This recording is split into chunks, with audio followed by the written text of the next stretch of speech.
What is up, investors? Jason here. So in this video, we're going to be talking about the Metaverse. Now, for some of you, I'm sure you have been following up on this, and others, you've probably heard that Facebook just recently changed their name to Meta and has something to do with the Metaverse. Now, in this video, I will be explaining a little bit about what the Metaverse is first, and then I will be going into things like different cryptocurrencies that can benefit from the Metaverse, as well as talking about things like NFT gaming and such. So as we do get to it, if you guys don't mind, please do me a huge favor. Please be sure to smash this story, annihilate, or just gently press that like button. It helps me a lot with the YouTube algorithm. Helps spread the video so more people might find it interesting, and subscribe if you have not already. And about 13% of you guys that do watch my videos are actually subscribed, and the rest of you, what the heck? Anyways, now let's get to it.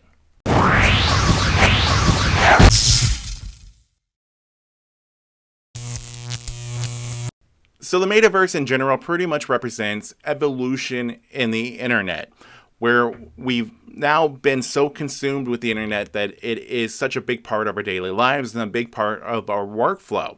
Now people have the information to whatever they want pretty much at their fingertips. It's always in their pocket whenever they want it, not that they always use it. Now, since the dawn of computer gaming, virtual reality has been something that a lot of people have been very interested in, especially in the 1980s when the movie Tron came out, and that eventually led into a whole bunch of movies that came out in the 90s, like The Matrix, Brain Scan, The Lawnmower Man, and so on. And then also here more recently, we have movies like Ready Player One, which really shows the evolution of where people's thoughts are with where things are currently going. Now, only 20 years ago, people probably would never have thought that cryptocurrencies would be an actual thing. No one had any idea what the blockchain was. But now this is something that people in their 70s have an understanding of how it works. Or they don't, but they understand that it at least exists and there's some money in it. But at the same time, who would have thought that virtual reality would be an area where you can actually work or make money in? Not as being a developer of games, but actually working in a virtual world. That is today's reality. That is something that actually exists, especially since the pandemic has pretty much shown everybody that you can work from anywhere as long as you are connected to the internet. Zoom calls, talking to your coworkers, finishing projects, sending them away. That's all a reality in today's world. But there's also virtual reality offices, which are letting people get things done very fast. The Infinite Office on Oculus is a prime example of this, where the virtual visuals help block out the distractions of, say, like a Michael Scott or the pretty receptionist that you've been looking at a lot throughout the day.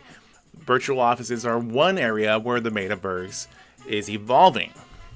The Metaverse could also be explained in a bunch of different ways. It's also basically taking away that whole watching what your friends are doing on Facebook or Instagram and seeing what they're eating, liking their posts, and engaging in that sort of way with what they're doing in reality, and instead putting all of it in virtual reality and engaging in activities through that route. It's an area with a lot of monetization, and it's an area that can grow, and that is what Facebook is seeing, that's what Microsoft is seeing. And this is an area that is really booming, especially with cryptocurrencies and decentralized finance, etc.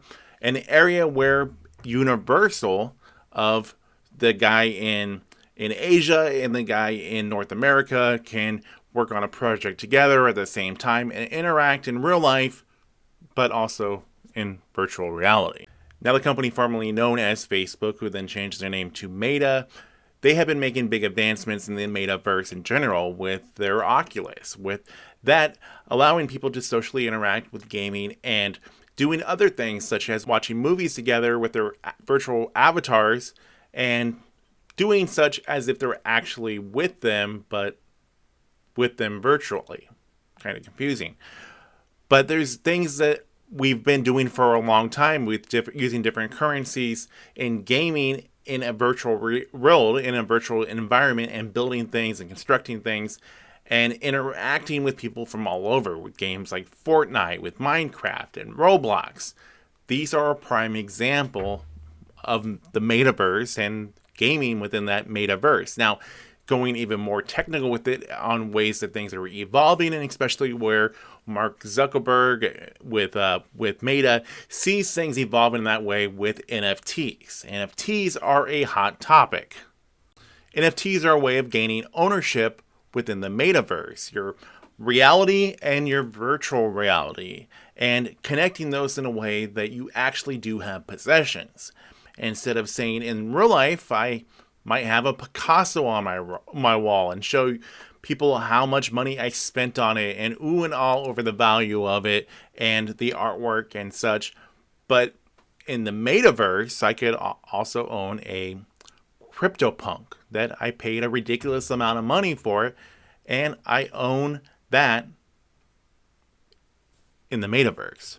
Now, when we start taking possession of things in the metaverse and use that in NFT gaming, then we get, for example, the Sandbox, which is a game that is inspired by Roblox and Minecraft. Very similar kind of concept, but we're taking that sort of social interaction, gameplay, and an actual ownership of something within this. You can buy land. You can buy different things that have some sort of value in this virtual world. The metaverse, the Sandbox.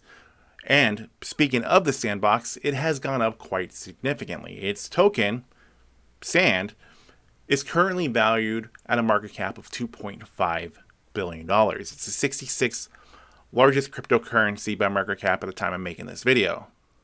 We also have other NFT games like Decentraland, where its token, Mana, has also gone up quite significantly and is currently the 39th largest cryptocurrency by market cap, with a market cap of $5.8 billion. And there's plenty of these NFT games popping up, like Star Atlas, for example, who is ranked the 261 largest cryptocurrency by market cap, with a market cap of $359 million. So much smaller in comparison to the Sandbox and Decentraland, but this is an area where investing is growing and it's interactive, it's gaming, it's things that people like. And there's plenty of other cryptocurrencies out there which have what's called smart contract capabilities that are attached to NFTs and NFT gaming, such as Cardano, Solana, and of course, Ethereum. Now, before Facebook became Meta, you're probably well aware about their project Libra, the blockchain cryptocurrency that they're working on, which has now been rebranded as Diem, but it's still the same Libra project that they were working on, just some altercations. And that's been a little bit swept under the rug as far as information that had been coming out previously before the name change, because the SEC was not a big fan of Facebook becoming in the whole cryptocurrency game. Now saying that they focus on the metaverse, and that's the area of business that they're now directing towards. This is more acceptable area for them to be monetizing and making money and going in the whole NFT route. So with Facebook on board with this, we'll see how things do change. It's a large corporation, but there's still plenty of options as far as cryptocurrencies go. Now, hopefully you guys had found this video informative, interesting, etc. Now, I usually talk about cryptocurrencies and go through the whole technical analysis, but in this video, I thought I would do a bit different route. So I'd like to hear you guys' thoughts and opinions on the way that I made this video. If you guys would like to see more videos like this one, let me know. And if you're not subscribed, please do consider. So with that being said, like, share, comment, subscribe. New videos coming out on my channel all the time. Thank you guys for watching.